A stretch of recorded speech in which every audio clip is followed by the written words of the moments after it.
ciencia, escepticismo, humanismo. Esto es La Manzana Escéptica. Hola, bienvenidos a La Manzana Escéptica, un programa promovido por la Sociedad Secular Humanista del Perú que busca popularizar la ciencia, sus teorías y contenidos en un lenguaje que esté al alcance de todos. Y ahora estamos a vísperas de Navidad y justamente vamos a tocar los temas navideños, ¿no? Entre ellos algunos mitos que tenemos en los villancicos, por ejemplo, ¿no? Hay un villancico que habla de los peces en el río, que mira cómo beben los peces en el río, beben y beben por ver al Dios nacer. ¿Es cierto que los peces beban en el río? También vamos a hablar sobre de dónde viene este mito de que los renos vuelan, por ejemplo, o de la nariz brillante de Rodolfo el reno. Y también vamos a hablar sobre un nuevo programa que ha aparecido en las últimas semanas, que se llama A la Ciencia, ¿no? Un programa también de la Sociedad Secular Humanista del Perú.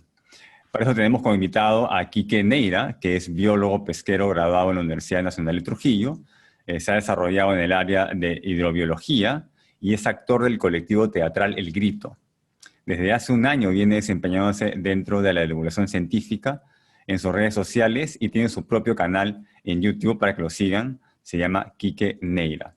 Hola Quique, ¿qué tal? ¿Cómo estás? Bienvenido al programa. Hola Víctor, muchas gracias, gracias. Emocionado por estar aquí.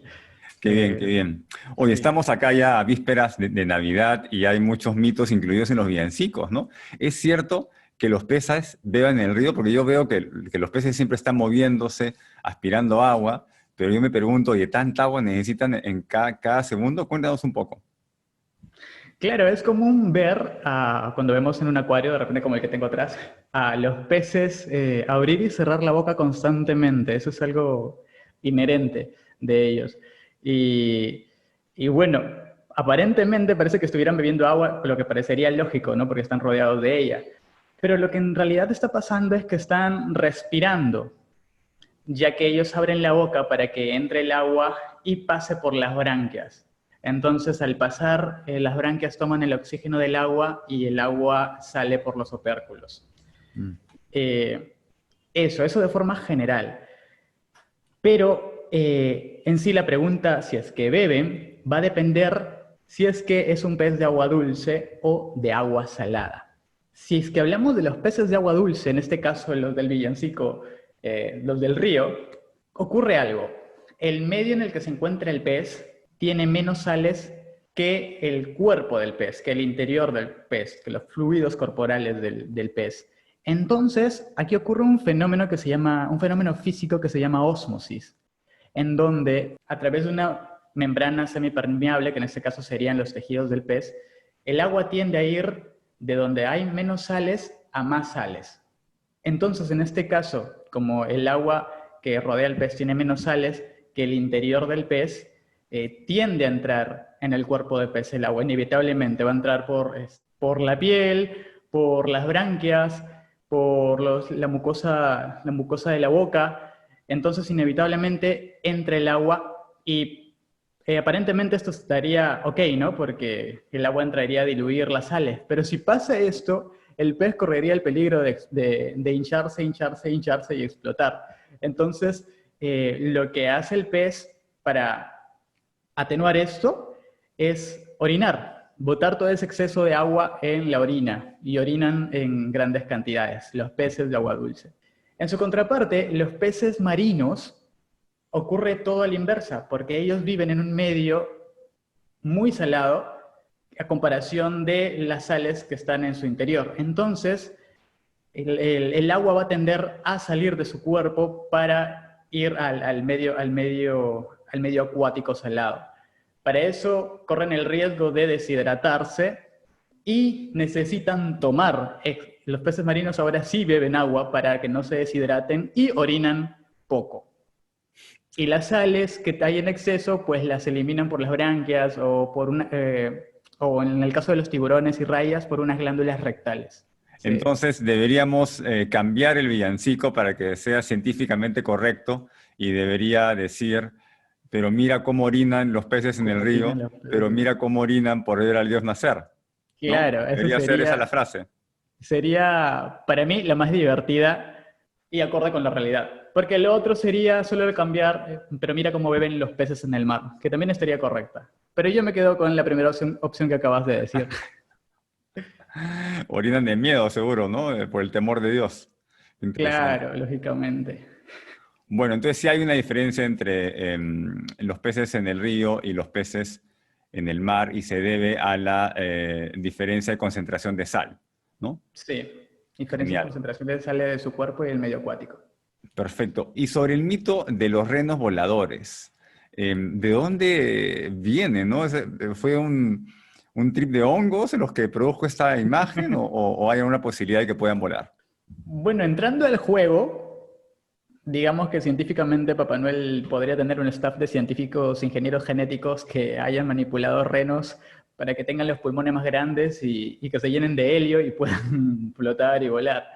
Eso es entrando al juego de estas tradiciones navideñas. Pero sí existe un debate que muy pocos conocemos acerca del origen de los renos voladores y también de Papá Noel en sí, que nos traslada hasta el pueblo Sami de Laponia.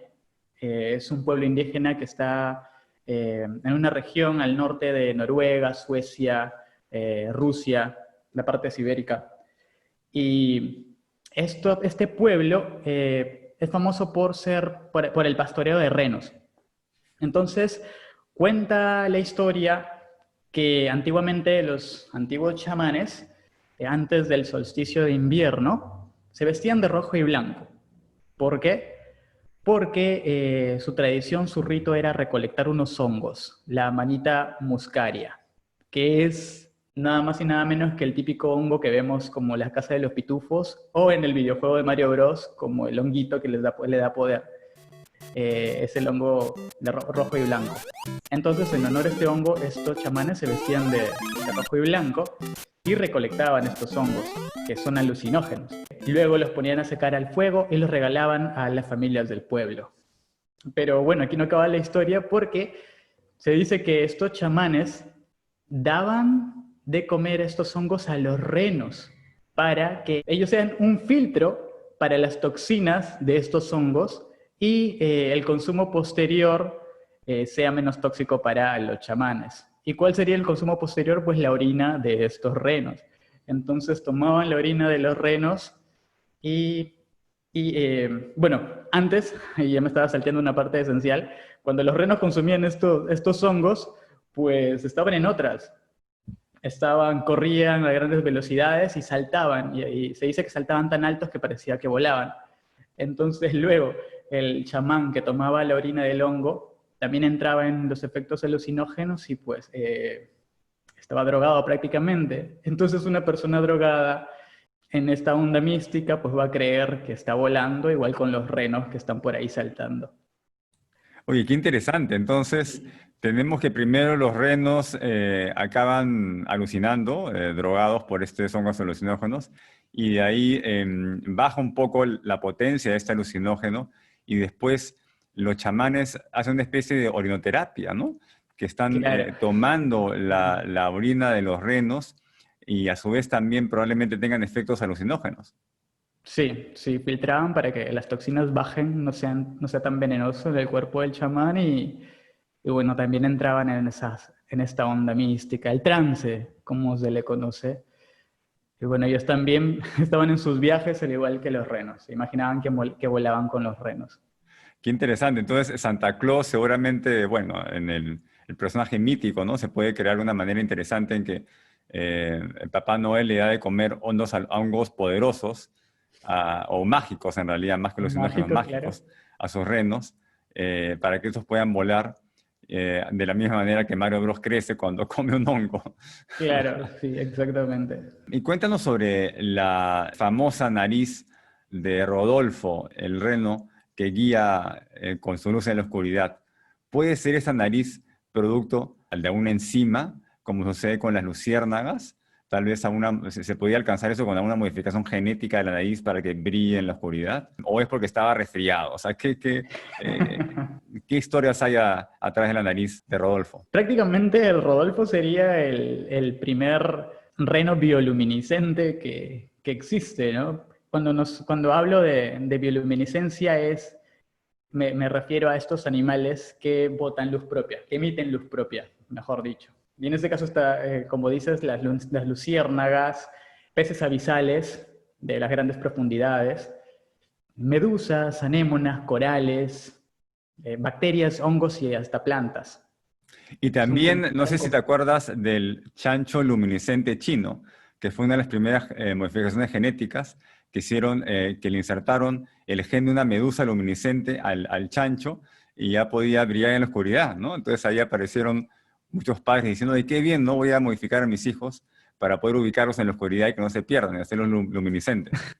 Claro, incluso a raíz de eso y después del descubrimiento de esta técnica novedosa, los cuales dos científicos acaban de ganar el premio Nobel en química, que es el CRISPR, hay tendencia a querer hacer animales bioluminiscentes, incluso de forma casera, que es lo alucinante. Antes de llegar a esto, que es parte digamos, de la teoría de la bioluminiscencia de Rodolfo, al ser un animal bioluminiscente, tendríamos que ver cómo es que llegó a tener ese gen de bioluminiscencia. Entonces, justo para fiestas, hace unos años, un docente de biología de la Universidad Johns Hopkins manifestó esta teoría. Posiblemente la madre de Rodolfo estaba caminando por la costa y se cruza con un coral rojo que es bioluminiscente. Entonces, no solo se cruza, sino que se corta. Al estar embarazada, el material genético del coral pasa a la sangre de la madre y llega hasta el feto. Entonces, por alguna razón, la probabilidad dio de que este gen de la bioluminiscencia se inserte en el feto de Rodolfo y que vaya hasta el gen que expresa las células epiteliales de la nariz y pues produzca la proteína que da la luminiscencia roja. Y entonces Rodolfo nace con esta característica. Sonaría algo loco, pero se trataría en biología, se llama transferencia genética horizontal. La transferencia genética vertical la conocemos todos, que es el paso de los genes de un progenitor a su descendencia, que es lo que hacemos todos nosotros al reproducirnos. Pero horizontal es ese paso entre no progenitores, sino individuos. Individuos que no tienen características contigo, genéticas contigo fenotípicamente. Como sucede con las plantas a veces, ¿no? De distintas especies que están juntas y se hibridan por contacto, ¿no? Iba a mencionar lo que se da de forma más evidente es en las bacterias, con el tema de su capacidad para resistir a los antibióticos. Es lo que se da con ellas. Transfieren, o sea, mutan y transfieren el gen con esa capacidad, o digamos, el poder de resistir a los antibióticos a sus congéneres, a otras bacterias, a través de mecanismos. Hay distintos mecanismos para hacer esta transferencia de genes vertical. Entonces, a grandes rasgos, esto hubiera pasado con Rodolfo al tener un gen de una especie totalmente diferente y que resultó en su ADN. Pero no todo sería felicidad porque también está la opción de que Rodolfo esté enfermo en realidad. Hay una enfermedad en los renos donde les da una infección parasitaria en las fosas nasales. Y la nariz, al verse infectada, la mucosa comienza a elevar su temperatura y a llenarse de sangre, y esto le da una apariencia muy rojiza. Entonces, esta sería la explicación más lógica también para dar con la respuesta de por qué Rodolfo es bioluminiscente, o no es bioluminiscente y está enfermo y está con una infección parasitaria en la nariz. Pero ojalá que sea lo primero, que sea una transferencia genética. Un X-Men, ¿no? Sería un X-Animal en realidad, ¿no? Que por una mutación, producto de una transmisión genética horizontal, ¿no? Donde Sí. adoptas secciones de ADN de otros organismos, produce este cambio, ¿no? Sería interesante. Claro, incluso existe transferencia genética horizontal artificial, que es lo que ya había mencionado antes, la técnica CRISPR. Tal vez el staff de científicos de Papá Noel aplicaron esta técnica en Rodolph a pedido de este viejito bonachón. Sí, por si acaso la transmisión genética sexual es vertical, no horizontal, como se podría pensar, porque Sí, son es echados en la vertical. cama, no se Es vertical. confunden. También quisiera hablar un poquito sobre la probabilidad de que Papá Noel pueda repartir tantos regalos en una sola noche, ¿no? Yo sé que eso lo van a tocar en profundidad en el programa este miércoles a las 9 de la noche, ¿no? En el primer programa inaugural de A la Ciencia, pero tal vez puedes adelantar algunas ideas, ¿no? ¿Cómo es posible? O sea, ¿a cuánta gente, o sea, tendría que estar milésimas de segundo en cada casa y transportarse de manera instantánea entre casa y entre familia y familia para poder cumplir su misión, ¿no? De repartir regalos a todos los niños del planeta? Sí, es una cosa muy loca porque hay un libro. Hay un libro que se dedica a divulgar estos datos con una noción científica de cómo ocurriría esto y son más cifras las que se manejan aquí.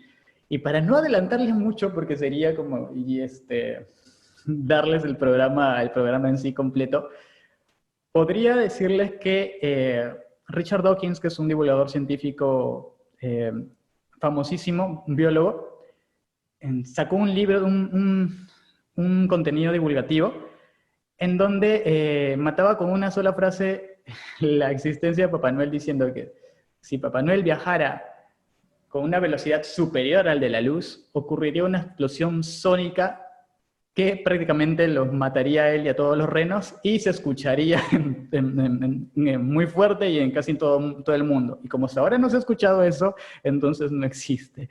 Pero hay muchos científicos que han seguido el juego y están dando hipótesis muy arraigadas a la ciencia con respecto a esto, y donde meten también física cuántica, muy, muy interesante, que se va a dar con más ahínco con nuestro programa inaugural del día miércoles, así que no se lo pierdan, que todos esos datos que aparentemente se ven locos, vamos a tocar ese día o esa noche a las 9 p.m. Así que Claro, invitados están todos. sí, no, es importante, mientras que los regalos no sean cuánticos, o sea que por ahí que aparece o no aparece, ¿no? Tiene que tener la seguridad de que va a aparecer todo el tiempo, ¿no? Yo pensaría más bien, bueno, lo del reno, pues obviamente, y lo de repartir regalos en una sola noche, una sola persona es imposible, ¿no? Y llevarlos todos en un lugar limitado también es imposible. Pero tal vez pueda ser posible en el futuro repartir millones de regalos al mismo tiempo con un teletransportador, como el Star Trek, ¿no? O Claro. un conjunto de teletransportadores que simplemente materialice los regalos debajo de los árboles, ¿no? Inclusive en menos tiempo que una sola noche, ¿no? Eso podría ser una posibilidad. Pero Papá Noel entrando por la chimenea con cada regalo es absurdo, ¿no? Y claro, todo niño una vez que crece y desarrolla el pensamiento racional, antes de llegar al pensamiento probabilístico, ¿no? Ya está cuestionando estos mitos, ¿no? Incluso, Víctor, como has tocado el tema de las chimeneas y de los regalos que aparecen mágicamente, volviendo a la teoría de los chamanes del pueblo Sami, eh, resulta como ellos están ubicados en el Polo Norte, este pueblo está básicamente en el Polo Norte, eh, después de haber reentregado los hongos a los pueblos, también ponían, lo concreto es los árboles tienen una especie de simbiosis con este hongo que crece debajo del árbol. Entonces eso explicaría la aparición de los regalos. O sea, estos hongos crecen debajo de estos pinos o abedules, y porque las esporas caen de las hojas de arriba. Entonces eso sería la metáfora de los regalos y la metáfora de la chimenea, porque en esta temporada del año allá la nieve cubre prácticamente la puerta de las casas de esos pueblos, entonces ellos tenían que salir por el techo, por una abertura del techo. Entonces eso explicaría después cómo se convirtió el cuento de Papá Noel y el uso de las chimeneas, que entraban y salían por arriba de las casas. Qué interesante. Bueno, Kiko, muchas gracias por venir al programa. Ahora, bueno, antes de cerrar, quería que nos cuentes un poquito sobre este proyecto que han comenzado hace unas semanas de A la Ciencia. Cuéntanos quiénes participan y cuál es el objetivo del programa. Bueno, este proyecto se comenzó a cocinar hace más o menos un poco más de un mes, donde desde la Sociedad Secular Humanista nos dieron la propuesta para organizar un programa de divulgación en Nacional TV y bueno, y fuimos entre los voluntarios. Estuve yo, Arturo García, Daniel Taxa, Jesús Lira, que formamos parte de un grupo de investigaciones de pseudociencias que surge a raíz de un curso que dio la Sociedad Secular Humanista del Perú. Y bueno, de ahí surgió todo, lo fuimos armando, hemos venido ensayando antes, ensayamos ciertos temas para poder hablar y bueno, y se ha concretado. La semana pasada hemos tenido una entrevista en Nacional TV, en el programa Políticamente, y el objetivo es difundir ciencia, incentivar el escepticismo y el pensamiento crítico que casi está muy escaso en este tiempo, está muy en debate con muchas pseudociencias y desinformación a raíz de la pandemia. Tenemos una infodemia tanto de información correcta como incorrecta. Entonces, una manera de combatir todo esto es divulgando ciencia, pensando críticamente, utilizar la razón, incentivar al público a hacer eso, para no caer en fake news, bulos, las terribles teorías conspiranoicas que existen. Genial. Oye, muchas gracias. Creo que ha quedado clarísimo, ya saben. Todos los miércoles a las 9 de la noche por Nacional TV van a estar en el programa A la Ciencia. Es interactivo, el público también va a poder participar y todo, así que espero larga vida al programa. Y bueno, y espero que tus peces, los que están ahí atrás, en la pecera, no beban tanto, porque vas a tener que cambiar el agua cada rato, o ya sale diluida. Por suerte solo tengo un pez, bueno, es un pez el más grande y tengo unos bentónicos que están en el fondo, son 4 que son pequeños. No elimina mucha toxicidad, ¿no? Como que gases tóxicos, sustancias tóxicas, como amoníacos. Entonces el cambio de agua es a la semana. Así que no es seguido y no me da mucho trabajo. Bueno, estuvimos hablando con Quique Neira, que es biólogo pesquero, específicamente sobre los mitos de Navidad. Conversamos sobre por qué los peces en realidad no beben en el río, sino que orinan en el río y que había que corregir el villancico. También hablamos sobre el origen del mito de los renos voladores, sobre la nariz brillante de Rodolfo, y hablamos un poquito también sobre Papá Noel y por qué es imposible pues, que reparta tantos regalos en una sola noche. Este fue un programa más de La Manzana Escéptica. Los invito a seguirnos en las redes. Mi nombre es Víctor García Belaunde y hasta la próxima. Y feliz Navidad a todos. Chao. Pero mira cómo beben los peces en el río, pero mira cómo beben por ver a Dios nacido.